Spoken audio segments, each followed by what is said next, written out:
Iiri hundikoer. Ta on õrn hiiglane, keda peetakse maailma suurimaks koeraks. Wow!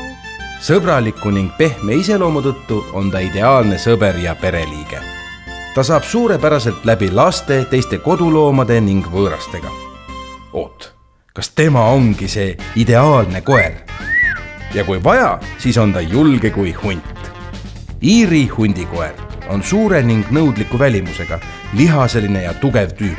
Samas on ta jällegi graatsilise kehaehitusega ning kergete ja aktiivsete liigutustega. Tema kasukat tuleks harjata vastavalt vajadusele.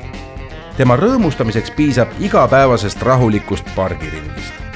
Kodus on tema jaoks vaja piisavalt ruumi, et tal oleks koht, kus olla ja ennast mõnusalt tunda. Ta sobib kenasti ka majavalvuriks, sest ainuüksi tema suurus peletab eemale ka kõige julgema varga. Põnevad faktid. Mandri-Euroopa keldid pidasid sellist tõugu hundikoeri, kes tõenäoliselt pärinesid Egiptuse maalidel kujutatud hurtadest. Esimesed kirjalikud märkmed nende koerte kohta pärinevad aastast 391. Keskajast kuni 17. sajandini olid Iiri hundikoerte paarid levinud kingitusteks Euroopa kuninglikes õukondades. Nende koerte keskmine eluiga on võrreldes teiste tõugudega küllaltki lühike, 6–8 aastat. Iiri hundikoer. Õrn mürakas, kes lihtsalt vallutab su südame.